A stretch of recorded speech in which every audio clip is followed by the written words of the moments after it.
Hello, I'd like to welcome everyone to the webinar on new modules for teaching undergraduate students about organic agriculture by Rhonda Jabour of the University of Wyoming. I'm your host, Alice Formiga of eOrganic. eOrganic has many articles, videos, and webinars about organic farming and research, and you can find all of them by typing eOrganic into a search engine, and you can also find the recordings on the eOrganic YouTube channel.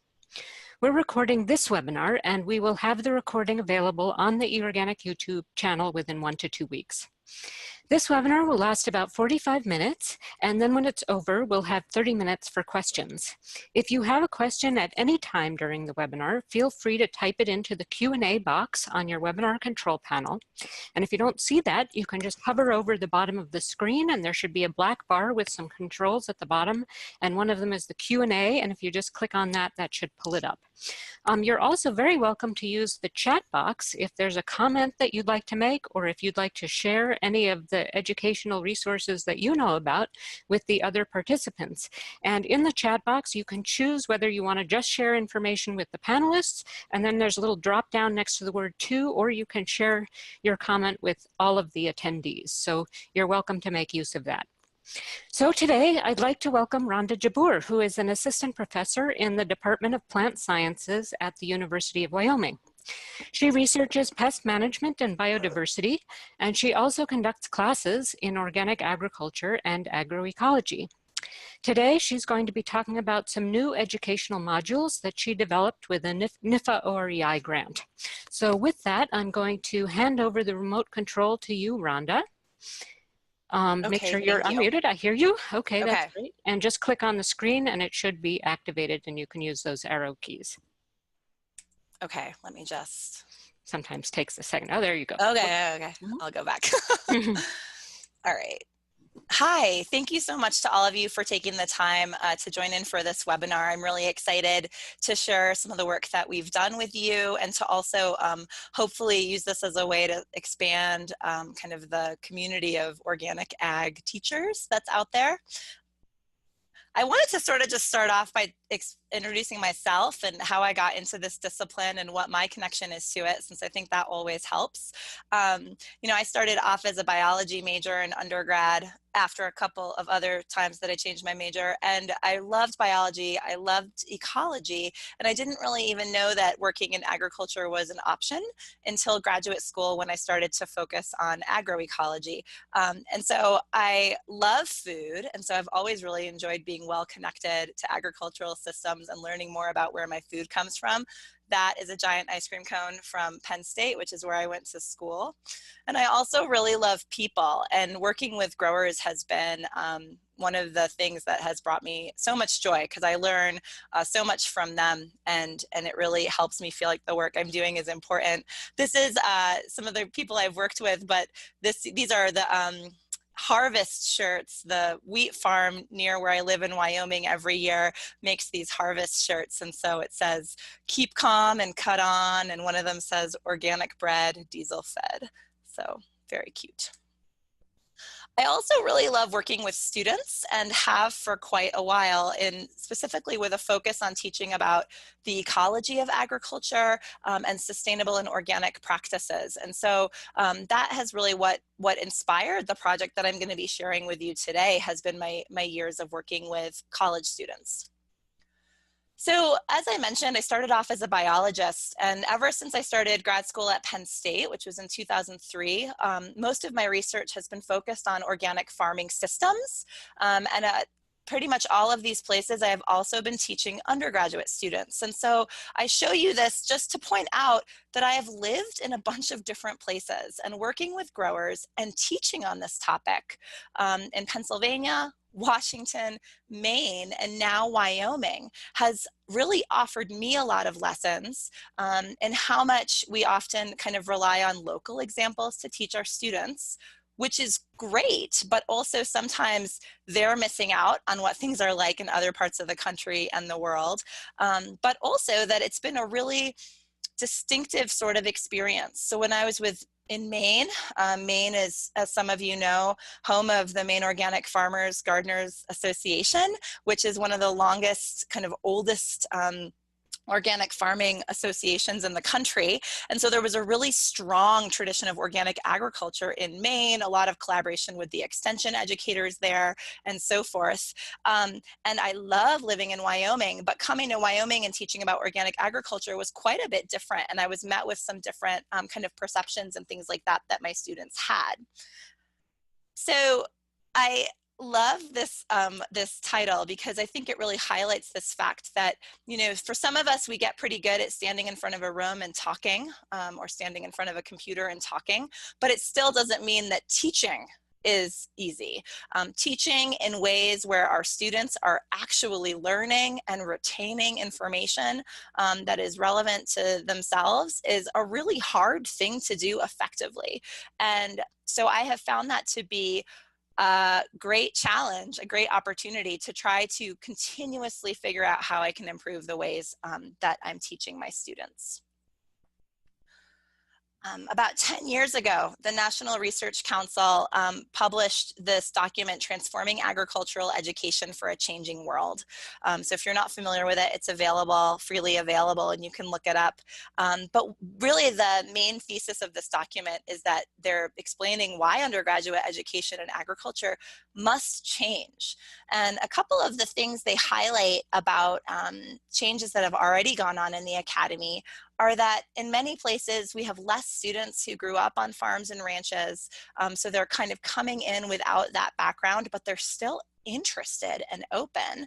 And many faculty don't have experience in the ag and food industry. And I'm one of these people that has, you know, that is not my training in terms of working out there in the industry.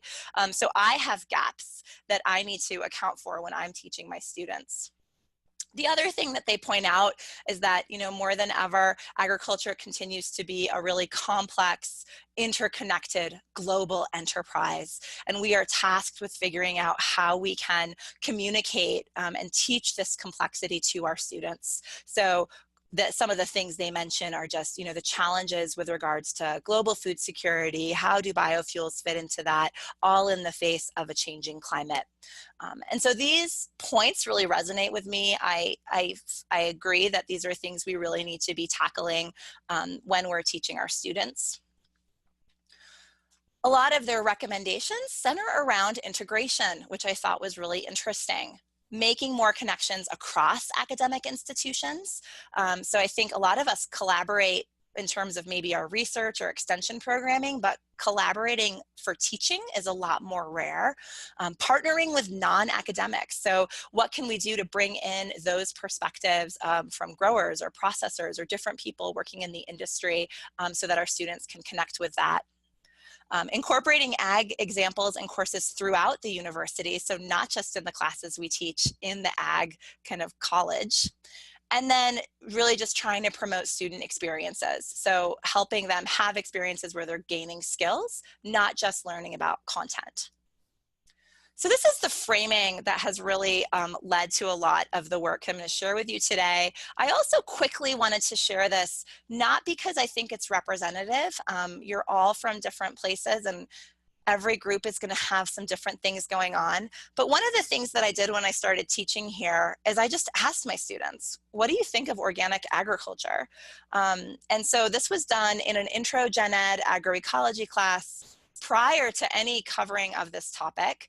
And I just said, do me a 2-minute free-form writing response. And I said, keep it anonymous, like tell me what you really think. And then I went through and kind of coded these responses, just put them into categories for what I considered kind of analytical and also emotional reactions. And I share this to just say, no matter what, our students are coming in with incoming perceptions. And so that is part of what we need to be kind of engaging with when we're teaching. So here's a summary of, just from this one group of 40 students. Analytically, I was able to kind of categorize risks and benefits. So some of them were mentioning different types of risks. Some of them were mentioning things that were considered benefits. And with this group, risks were mentioned twice as often as benefits. So I have a group that's coming in with a lot of concerns about yield and production methods and cost. there was also half the class said something that I considered to be kind of emotional. They either emotionally felt some bad, sort of what negative, maybe we would say, things about this industry and this type of farming. And then there were just as many students who had kind of a good emotional response to this topic. And so again, this is just one class of mine, but the really important take-home messages that I got were that our students, whether they come from a farming background or not, are aware of the fact that organic food is a thing. They know about it, and they have kind of analytical and also emotional incoming perceptions on this topic. Also, specifically to organic ag, this data is a little bit dated at this point, right? But it still is showing that universities are increasingly offering organic ag learning opportunities. So in terms of the number of student organic farms, the number of places offering organic academic programs, whether those be minors, bachelor's degrees, certifications, has really gone up a lot, and this was just in 2011, and I think if we had data from 2019, we would see even more growth in this area because the students want to learn about this. There is a demand, and students are coming into universities wanting to get this kind of training. And so that's been something really, really great to see. There's also been a lot of movement just around kind of this idea of sustainable ag education. So I will be sharing with you the work that we did, but I also throughout the talk, and if you look through the slide set, have shared many resources from others. One of the great things about this project has been to interact with instructors from all around the country and learn about what they're doing. And so I want to really make sure to help connect you with just as many resources as possible, hoping that there's maybe one new thing. If you learn one new thing or one new resource that might be helpful to you in your work, then I will be thrilled to pieces. So I'm not sure how many of you are familiar with the Teaching Organic Farming and Gardening book that comes out of UC Santa Cruz. It's now in its 3rd edition. It's freely available as a PDF, and if you download the whole thing, it's about 700 pages of content, answer keys, question examples, some different supporting resources for in the field activities that's really centered around how do you farm and garden in an organic way. And so this has been, I think, one of kind of the longest available resources on this topic, and really a great group that has put this together. Also, maybe around 2011, this book Fields of Learning came out, and it is a really great collection of stories about the student farm movement in North America. It has feature units about a lot of different student farms in the United States and Canada, some that have been more longer established and some that are newer, and also a really great kind of conclusion at the end where they go through challenges that are typically faced by student farms, what are some opportunities, what are some things kind of generally that people can organize around. So if you're at an institution that has recently started a student farm or is thinking about it, this is a really excellent and valuable resource. A lot of the folks behind these two resources established the Sustainable Agriculture Education Association in 2006. They felt like there was a need to develop these kind of collaborations across groups to just share resources, strategies, build community for folks that want to educate around sustainable agriculture. And they have a meeting every 2 years that rotates locations and a website with a curriculum library where you can share resources and get resources from others. So just to point out that there's this kind of foundation that has been some of my foundations. So I went to the SAEA meeting in 2007 as a student and was really blown away by what they were doing.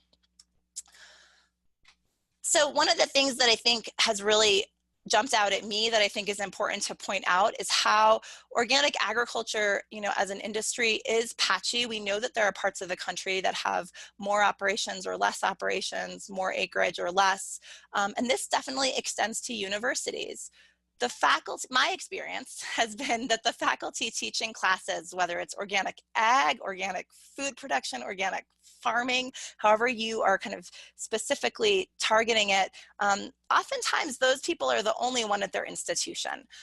They might be the only ones who have experience with the organic industry or the only ones who really want to tackle teaching a class like this. And so it's not always very easy for them to find that kind of collaboration or support at their institution. I think that these classes are becoming more common, but folks who were doing this, 15 years ago or 20 years ago, it was a lot more challenging. They had to be a lot braver to teach a class like this at a land-grant university. And so this really speaks to the power of collaborating across universities to provide support and to learn from each other and from people who understand this topic and know about this topic. So the project I'm sharing with you today, as Alice mentioned, was funded by USDA NIFA's Organic Agriculture Research and Education Initiative. I'm sure many of you are familiar with this granting agency. It's been really important to funding organic research and extension for a long time. I was actually a grad student funded on one of these grants, and so it's been a part of me for a long time. But it was always really focused on research and extension. And beginning in 2015, they added a new priority area. The RFA came out and there was a new area that said, develop new undergraduate and/or graduate curriculum for organic agriculture. And so this was a really exciting development, I think, for this program, that they also wanted to be helping support curriculum development for students. And it has continued to be on the RFA in all the years since that I know of. And so sometimes people will include this as part of a big integrated project, and sometimes people will do projects that are specifically focused on curriculum, which is what mine was. So really, this has all come to pass thanks to the support from OREI. Our project that we submitted and got funded was titled A Modular Curriculum to Teach Critical Concepts in Organic Agriculture Across Regions.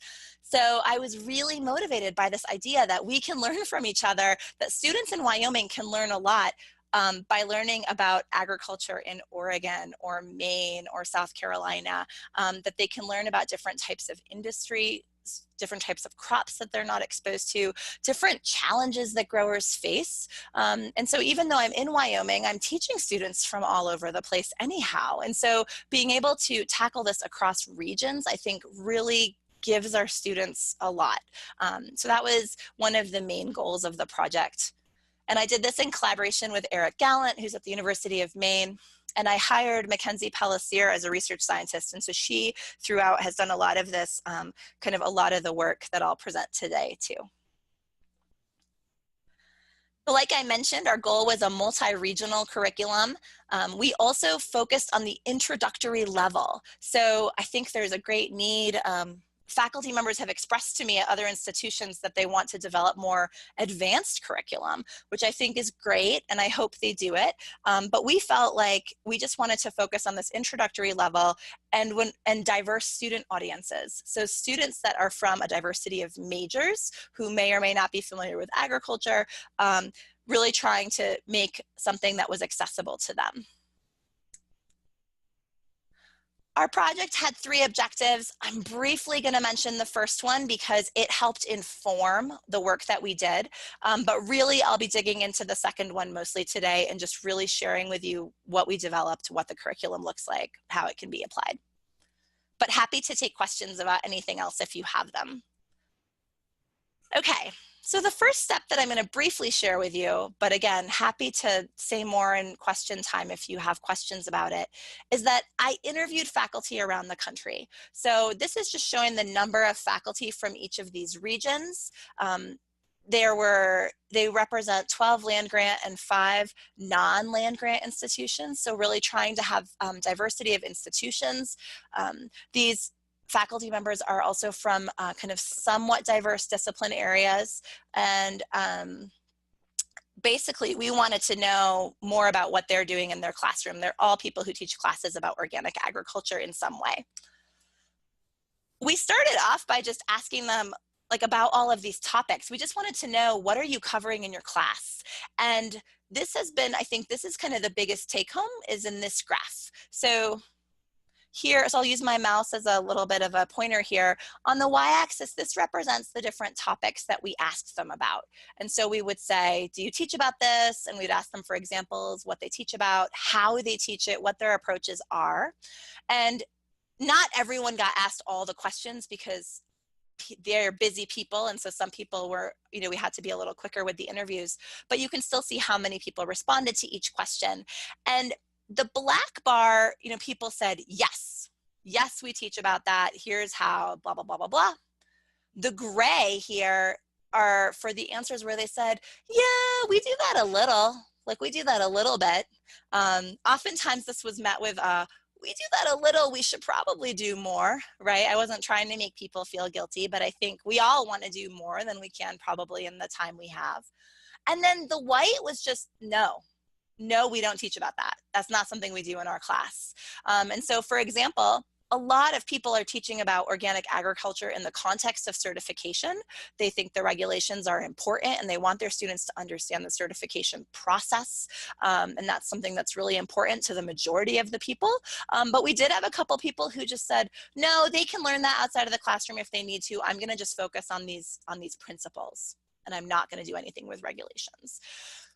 Down here at the bottom, we can see topics that are not often discussed in depth in organic ag classes. The one that jumps out to a lot of people relates to livestock. So most of the organic ag and food production classes in the United States are taught by people who are plant scientists, soil scientists, sometimes pest management folks, every now and then maybe an economist or more of a social dimensions type discipline, but like rare is the sort of trained animal scientist that is teaching a class like this.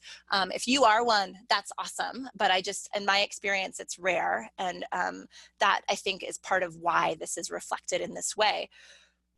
This gray bar here, and maybe the black bar, when people are teaching it, this is an area where we see a lot of inclusion of producers or other folks in their community. So it's common for instructors to bring in kind of guest instructors and to help them with the things they don't understand as well. And I think the livestock production piece is where we see a lot of kind of visiting farmers and guest instructors come in. Okay. So this information really helped drive a lot of the work that we did. One of the other things that, I mean, I talked to each of these people for at least 30 minutes, so we talked about a lot of things, and I'm not going to delve into it, but I thought that you might be interested to see the books people talk about. I know I'm always really interested to know what books people are using and are liking for this task. There is not a standard textbook for teaching on this topic. We definitely have a couple people who use the UC Santa Cruz resources who are doing more hands-on kind of farming classes. They tend to like those Santa Cruz resources. A couple people like this collection edited by Chuck Francis from Nebraska that came out a little while ago, but has a collection of chapters from people on different topics relating to kind of the ecology of organic farming. One person told me they use this text by Anne Larkin Hansen for their book. They really like it. Some classes that are more maybe business management oriented or more connected to a student farm entity, like pairing together this organic farmer business handbook with I believe it's a SARE resource from Vern Grubinger, pardon me, focused on vegetable production from startup to market. So these classes differ a bit in their focuses. And then there was someone who uses some of the Elliott Coleman resources. So very variable. And like Alice mentioned, please feel free to chime in. If there are books that you really like, that you think would be helpful to someone teaching on this topic, and you want to share that in the chat box, that would be awesome. I think I would love to hear it, and I'm sure others would be interested too, because I'm just presenting kind of my sample of what I've heard. This is a book that I haven't read yet, and it's hot off the presses, just was published this winter of 2019. I'm excited about it. I'm waiting for my copy to come in the mail. Jackie Ricotta is someone who has I've interacted with her a lot, and she's taught in Pennsylvania for a long time on this topic. I don't know Janet, but this book is focused again on this introductory scale, and it spans history, organic and practice, and also a lot of these social dimensions. So I didn't point it out in the previous graph, but social dimensions of organic ag are another area that are not often discussed in classes, according to the interviews we did. And so I'm really excited about this book that spans kind of some of these practical components with values, social movements, choice and culture from more of the foods perspective. And so like I said, it's not my book. I didn't write any of the chapters, but the paperback is $35, which is pretty affordable from a textbook kind of standpoint, and just kind of a brand new resource I wanted to point out to you in case you weren't aware of it. So Jackie had just emailed me and told me, hey, this book is out. So I'm pretty excited to just check it out and see what this kind of offers and whether this can serve as maybe a nice text for an introductory class. Okay, so we talked to a bunch of faculty members. We learned what they are or are not doing in their classes, got lots of interesting tips from them, learned about what resources they use. And so then what we did was develop a framework. So this is a framework that we made in collaboration with someone who was a grad student in the College of Education. And it's based on the next gen science standard approach, where it's, and if you're not familiar with that, that's focused more on kind of K to 12 science education. So if anyone's joining us who does that, you're going to be familiar with the next generation science standards. But they have sort of this overlay where there's disciplinary ideas that they definitely want students to capture, skills they want students to build, and these cross-cutting concepts that are sort of more of these big picture things. And so when you're developing a certain lesson plan, you can have performance expectations that ideally are spanning all three of these. They're learning about ideas, they're developing skills, and it's somehow hitting on one of these cross-cutting concepts. So we took the NGSS framework and tried to develop our own framework based on the interviews we had had with people, based on kind of our advisory board and some other experts that weighed in, and came to the conclusion that like these are some of the main disciplinary ideas that we want to be able to communicate when teaching about organic agriculture. These are the types of skills that are important for students to have. And this is how it fits in with some of the cross-cutting concepts. And so, for example, interdisciplinarity is very important when you're learning about organic agriculture, right? It's not something that nests neatly within one academic discipline. Systems are super important in understanding how systems work. We found that ethics and values is something that needs to be included as part of this too. So this is a framework that we have not shared this publicly. This was kind of more of an internal guiding document for us, because when we were developing materials, we wanted to make sure that we were being mindful of how they fit in with the big picture. We did not develop a curriculum that does all of this, because all of this is a lot, but we focused on these specific nuggets that we felt were most critical, and we're able to kind of map that. I've included my email address several times during this presentation just to say, if you want to see the framework, I'm happy to share it with you. Shoot me a note, I'll send you the framework. It just is kind of something that didn't get to the point where we felt like we wanted to publicly put it out there forever. Okay. So next we created our modules. A module is typically a collection of a couple different lessons, and lessons can mean different things, and I'll give you a bunch of examples of those. We focus on these topic areas. Like I said, it's not kind of completely inclusive of everything, but we really tried to target things like livestock management and social dimensions, which seemed like critical gaps based on the interviews that we had with people. We did not pull together resources on climate change yet, but that's coming. That's in my sort of new work, and I'll chat a bit with you about that at the end. And then you can see just some other topics where we felt like these are things where, in many cases, we also thought it would be really great to have producer perspectives. So one of the things I haven't mentioned yet is that in addition to being multi-regional, one of the goals of this grant was to incorporate farmer perspectives into the curriculum. And we wanted to do this in a way that would be accessible to everyone. And so we did it through filmed interviews, which I know, it's not as good as like going to someone's farm, but it still gives you a chance to hear directly from a producer. So I'll talk about how those fit into these modules. All of our components are adaptable for online or face-to-face teaching. One of the things I found difficult about some of the pre-existing resources is that it was hard for me to figure out how to adapt it to an online classroom.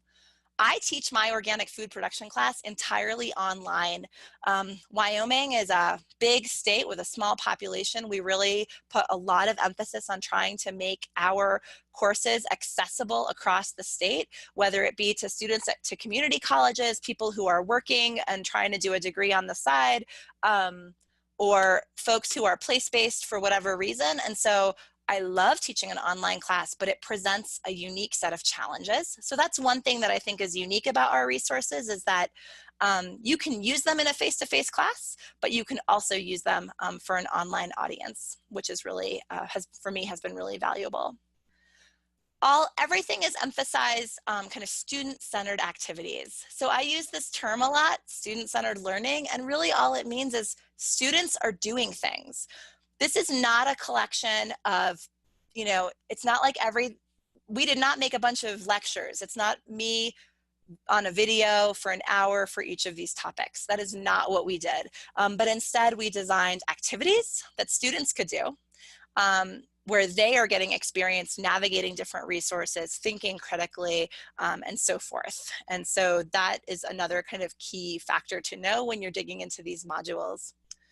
We also use mostly open access resources. So almost everything that we have built is based on something that people can access for free. This is important for a couple of reasons. We really wanted to make sure that this could be used at a diversity of institutions. So faculty may not have access to certain journals or things like that. And we also wanted to develop something that can keep costs low for students and not be part of that kind of creep of expenses that students face in higher education. Okay. So all of the modules are currently being housed as a future resource, or featured resource, pardon me, on the Sustainable Ag Education Association's website. So when you go to their website, they have a teaching resources tab. The link was included in the summary for this talk when you registered. The only thing that's not up there are the keys. So if you decide you want to use these resources and you want the answer keys, again, shoot me an email and I'll send you answer keys. I'd be happy to also send you a complete PDF of everything. And we also have some nice print versions of the copies that are just kind of a nice bound document. If you want me to send you that, I would be thrilled to. So please, you could either email me, or if you want to put it in the chat box, well, you don't want to give me your personal info, but anyways, the point is, I will send you if you are interested. I would be happy to send it to you. So these will always be available here in SAEA's curriculum library. And right now it's a feature page, so you can access everything that way. I'll give you an example of what these modules look like. So this is the certification module. I will not be walking through every module. I have chosen a couple to highlight to kind of give you an idea of the types of activities and the types of resources we're using, just as an intro. And so for each module, we talk about these concepts and skills that students are going to be gaining when they do the work. So we're very explicit and intentional with that. For the certification module, we're using this online resource called The Road to Organic. I'm not sure if any of you are familiar with it. I will tell you a little bit about it. These are just some screenshots from this interactive, so I would actually love to know if any of you have used it. Please let me know what you think of it. It's an interactive kind of choose your own adventure film about these farmers, Candace Howard and Bruce Baxter. It was developed as a collaboration between the National Organic Program and the Carolina Farm Stewardship Association. It is very well done. And so basically you click along and you follow along with these little short films where you follow the journey of Candace and Bruce. And they are each independently trying to decide if they should transition to certified organic production. And so you see them kind of learning about it, weighing whether it's the right thing for their operation, going to Farmers Association meetings, meeting with inspectors, and you basically follow along on their journey. The choose your own adventure piece kind of comes in where, for example, Bruce is trying to decide, do I transition all of my acreage at once, or do I just do a small piece? And the person can choose they choose one, and then you see what happens. Bruce also has a time when he has to decide whether to just spray this product without checking with his inspector first. Whew, so that one is like a little intense, but the point is that it gives students the opportunity to make these choices and see what happens. And I love this resource. I think it's brilliant. And so my students, we've created a list of questions, and they go in and they navigate this resource and they answer the questions. And it's kind of a fun new way for them to learn about an organic systems plan and how you prep for an inspection and this and that. Because I think it's important for this to, like, it shouldn't be a drudgery, right? Like, we're all playful people, and this is a fun thing to do, and it's a fun way for them to learn about something that otherwise can be just like a lot of detail, a lot of information overload. So this is a cool resource that I hope some of you check out. As part of our certification module, we have also developed a film focused on certification. So this is the entirety of our film series. We call it Organic Producer Perspectives. It's housed on YouTube, and the links are also off of the Sustainable Ag Education Association page. This was our big piece of trying to include farmer perspectives in this curriculum. And what we did is collaborate with faculty members at different locations around the United States so that they would help facilitate interviews with people in their area. So the folks on the right side of this slide are people who helped make these films happen. And so they interviewed the people they had connections with where they were. And then we took those interviews and edited them together. So now you can watch a film about certification that is entirely producers talking about certification, but it includes, you know, a vegetable farmer from New York and a rancher from Wyoming and a grain farmer from Colorado. And so you're getting a lot of different perspectives from growers who have very different markets, very different climates, different crops, different challenges, different stories. So I'll show you kind of more about where these folks are from. So this, I apologize if it's a poor image quality for some of them, but these are the producers that are included. And we acknowledge, right, this is not representative of the entire United States. We did what we could with the resources that we had and the collaborators who were willing to take the time and do this, but it still gives students a really nice cross-section of what these things are like. And so, for example, we also have kind of some special stories. So like Tony Potenza from New York, and Jean Hadiger from Colorado. These are folks who were certified before we had a federal program. So when they're talking about certification, they're also talking about their experience of doing it, you know, at the state level, through the associations they were a part of, kind of their thoughts on transitioning to the federal program. And so there's some history in there that's really neat for students, I think, to be able to access and hear about. So we're really proud of these films.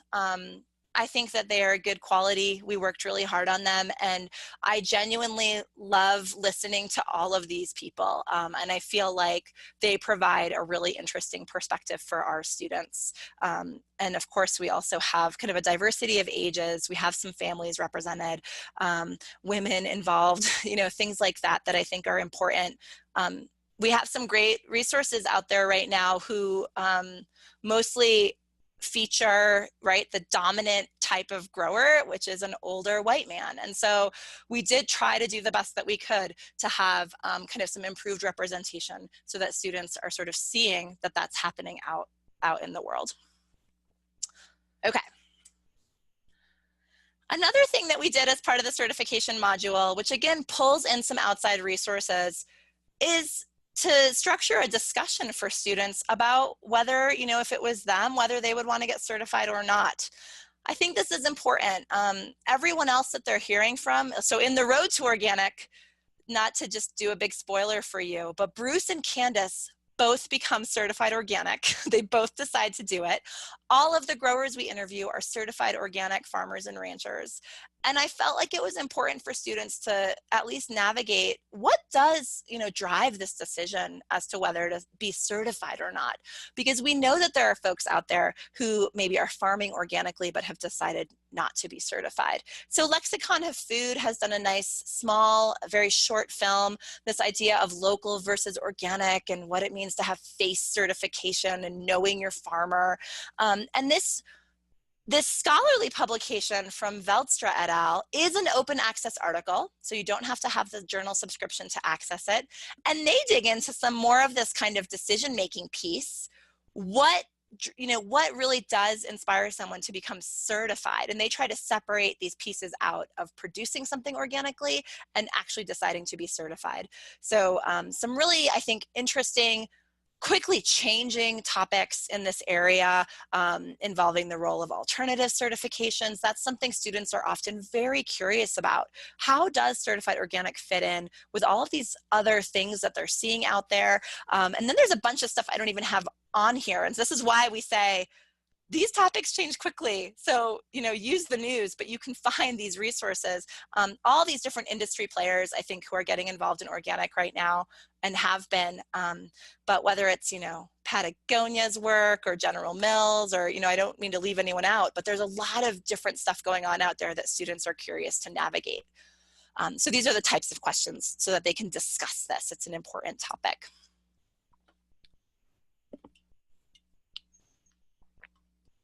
I wanted to include a couple of just kind of teaching tips, like sometimes for folks navigating into more of a student-centered type of style is a new thing and can be a big challenge if you're used to more of a lecture-based model. So I thought it would be interesting to at least briefly talk about maximizing participation in discussions. Just to quickly say that we have included in the modules some tried and true tips of how you could include students, have better engagement with them in that. I want to mention a couple more resources and ways we're including resources. So in the marketing module, their introductory article is an eOrganic article. So Alice and I talked about the fact that eOrganic resources are often great to include in the classroom. They are at a good introductory level. They are openly available. They are relevant. So I found content on eOrganic that I'm not able to really find anywhere else for my students. So wanted to kind of just shout that out as a possible resource. We mention a lot of other resources through eOrganic in our modules. SARE also has put out some really great publications that I think most of them, if not all, are freely available as PDFs.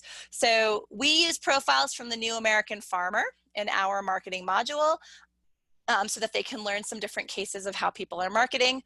A lot of the faculty I talk to really love to use Building Soils for Better Crops in their classroom. So it's not the only text, but they're pulling chapters from this resource when they're teaching about soils. And then again, managing cover crops profitably, and there are others. This is one that I think, again, is kind of fun.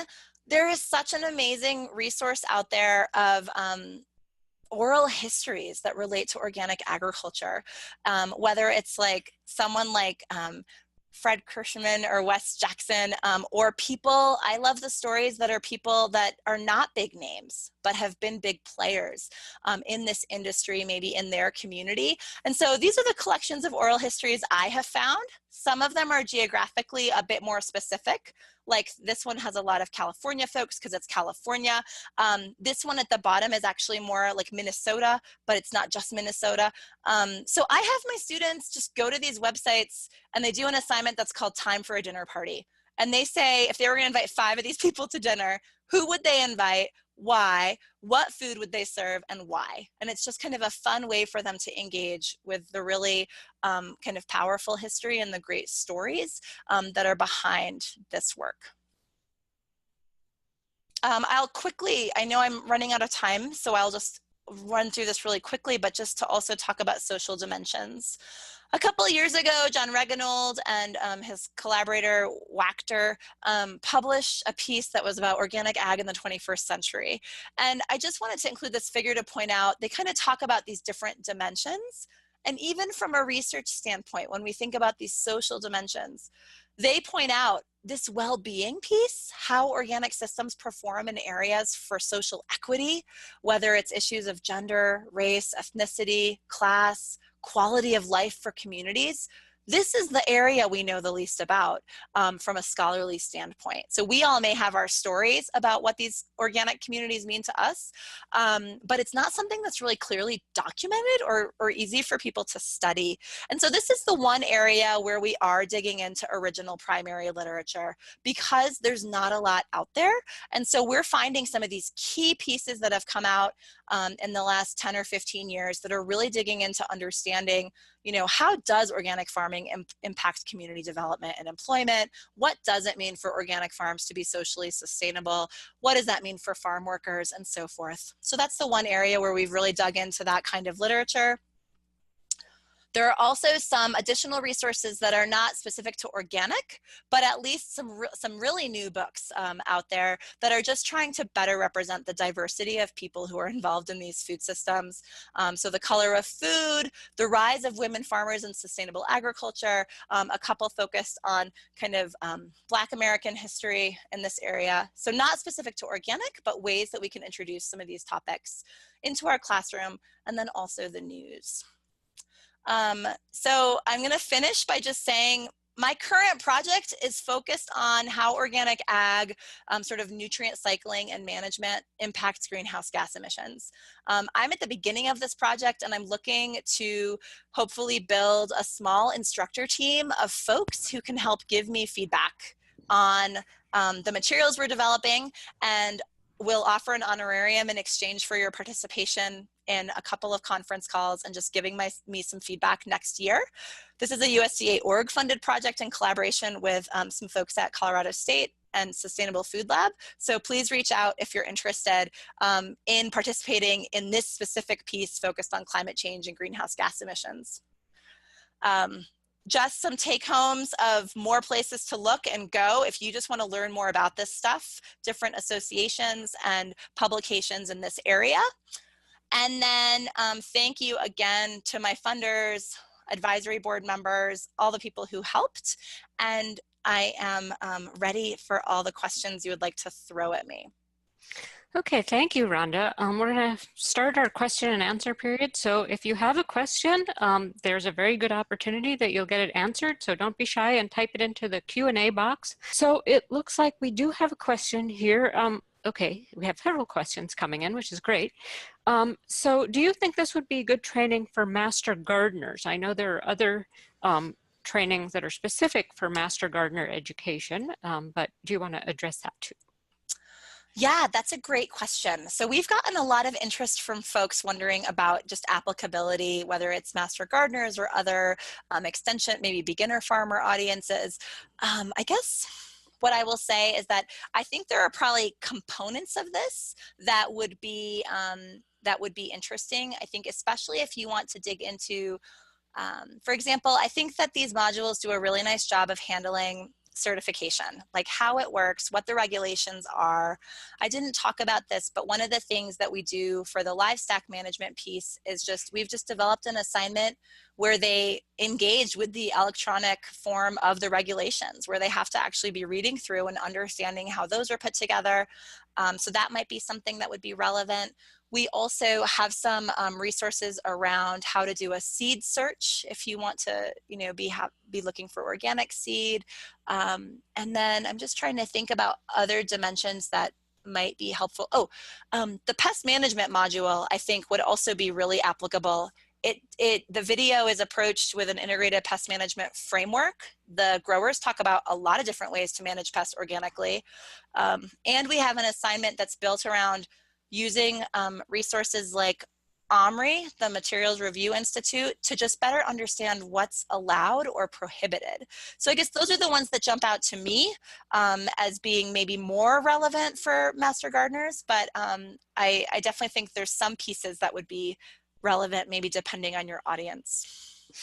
Okay, great. Yeah, this is an interesting question. I was wondering the same thing. Do you see changes in your students' attitudes toward organic agriculture during the course of your class? And if so, in what ways? Yeah, that's a great question. So we have been tracking for the last few years. We have been having them answer a quick survey of incoming perceptions where they just kind of there's a bunch of statements we give them, and they say like whether they think those statements are true or not, or why. And then we have them do the same thing at the end of the semester. And I will admit, she's actually on this call, so she's going to hear me say this. My collaborator, Samantha, has entered all that data in, and I haven't looked at it yet. So I actually have data on whether perceptions are changing. And so I don't know about from a data standpoint. I do think that just from anecdotal evidence, I think a lot of students come into this class not really understanding what organic agriculture is. I think they do come in with a lot of misconceptions. And I at least think I see a change in that. I think they leave having a much clearer understanding of just what it is. And that makes me really happy. And I think that, I'm trying to think about how to put this. I think they're at least more thoughtful about it. You know, I do occasionally get students, right, they're the minority now, but students who are from farms, and they take this class because they're trying to consider whether it's a right move for their farm. And I think for those students, they leave it positive. Like they are positively influenced that this is something that they might want to do. And so that's been really cool to see too. Okay, we have some people sharing some resources, and some of them went out to all the panelists and the attendees, and then some of them just went out to the panelists here. But one of them that is, one person mentioned that even though it's not specific to organic agriculture, there's a food systems curriculum from Johns Hopkins University, which contains some valuable information. And she gave the link to that. So I think I'm going to copy that and share that with all the attendees if I can, and just make sure everybody gets that. It's at foodspanlearning.org. I don't know if you're familiar with that, Rhonda. No, that's new for me, so I'm excited to check it out. Okay. And I also appreciate, it looks like someone shared something that's through FAO, which is great. I have not done a lot looking at organic agriculture internationally, which is a whole nother kind of really interesting and important topic where FAO is a big player. So that's cool to see that. Have you considered modules at the graduate level? I know here at Oregon State, there was an REI curriculum grant that was received to create a graduate level organic agriculture certificate, which is being worked on right now. I'm not sure if it's out yet. In fact, I should know that, but I'm not 100% sure. I can look it up. But I don't know if you've considered developing those, Rhonda. Yeah, that's a great question. I have not, I'm not doing any work that's specifically focused on graduate students. Here at our institution, grad students are able to enroll in my class, and they take kind of a slightly different version. They still do a lot of the same work, because I feel like even though they're graduate students, if they're graduate students who are not familiar with organic agriculture, they still get a lot out of doing some of these kind of from the ground up activities. And what we do with them is, they are engaged in definitely reading a lot more of the scholarly literature. And they are often, I guess one difference I've seen is that the grad students often they're much more interested in the science of it. Like, how do we optimize these different pieces, whether it's pest management or variety trials and breeding. And, you know, they're definitely going to be able to be engaged on a higher level. So I have not done that yet. I look forward to seeing what Oregon State has put together, because I think it's really relevant. And I think for this new project that's going to focus on greenhouse gas emissions, that's going to probably be something that would be more easily skewed up to the grad level, because it's going to also be a lot more technical.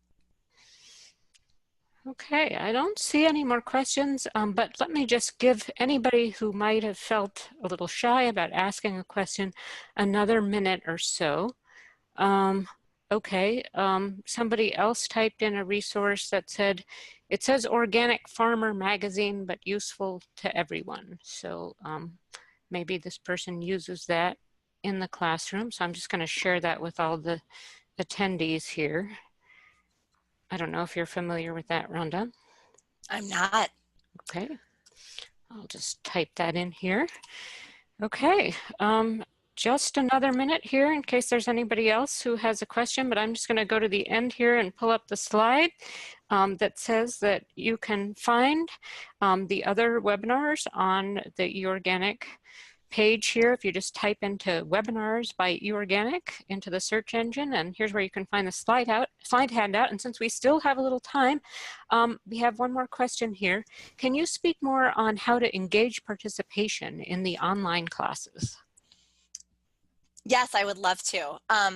So I was trying to make sure I ended on time, so I skipped past this, but I will say that, and maybe I have really enjoyed these online discussion groups. I know that, I'm not sure if any of you have ever taken online classes. I often will hear, like my brother-in-law was visiting me once and he was complaining about how he had to log on because he had to respond to at least 3 people by midnight. And you know, it can be like tedious sometimes, these online discussion threads.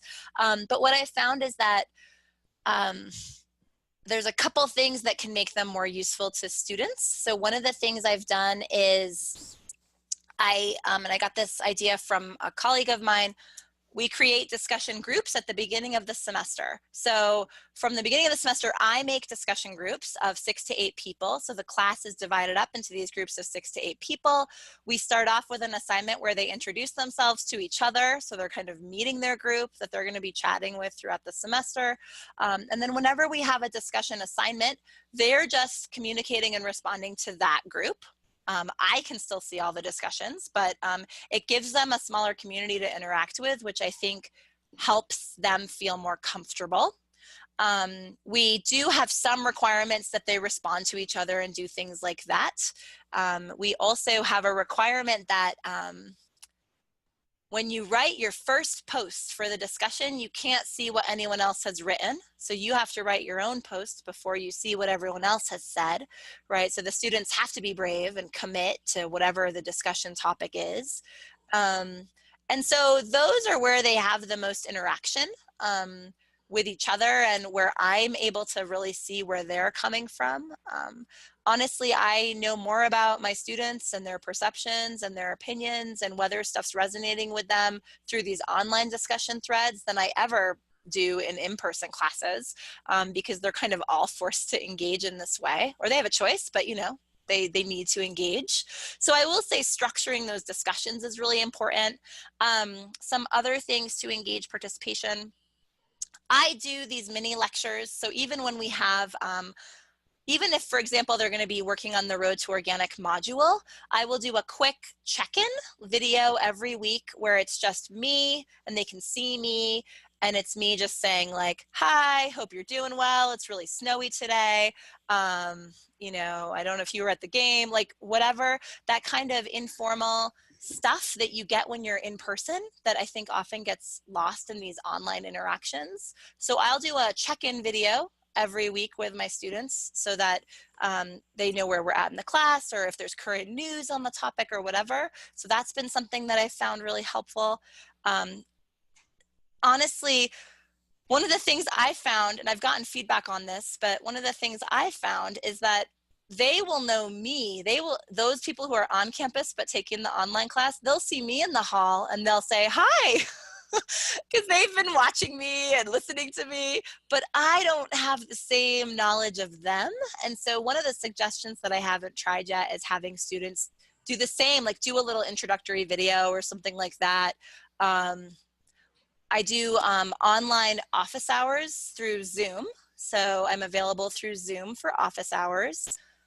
It's not something they often take advantage of, but that's another way to try to engage participation. I'm not sure, let's see, I think it was Susan asked the question. Susan, I'm not sure if I'm hitting on your point. If you wanted to know more about specific types of participation or engagement, I'd be happy to try to focus in my answer, but those are the things that jump to mind for me that have been really helpful. We have somebody asking about how they can access your online class, perhaps to audit. So I don't know if that's just available like that or whether they need to be a student at the University of Wyoming, or if you could talk about that. I mean, the materials are freely available online, but Yep. What about the actual class? Yep. So, you know, I've made some of my video lectures that I do available, but the actual class is just for people who are enrolled in the class. So if that's something that someone wanted to reach out to me one-on-one, I would be happy to talk about options for that. But right now, I mean, it's definitely not one of those big publicly available online courses. Okay. But I'm happy to engage if someone wants to reach out with that question. Okay, it looks like we have come to the end of the questions. I just want to mention that we just recently had regarding pasture a webinar on grass-fed dairy certification, which is another add-on certification, and that was just put on our YouTube channel yesterday, so in case anybody's interested in that. Okay, it looks like that's the last question there, so thanks everyone for all those great questions. And as I mentioned, you can find the recordings of all of our past webinars on our website, as well as the slide handout for this webinar. And this slide handout has the link to where you can find Rhonda's modules, as will the archived place under webinars by eOrganic, where you'll be able to find the recording of this webinar, and it'll also be on YouTube. So thank you everyone for all the great questions, and thanks so much Rhonda for telling us about this project. Sounds really useful. And we hope you can all join us for the other webinars that are taking place this spring by typing webinars by eOrganic into a search engine. So thanks everyone. Thank you so much.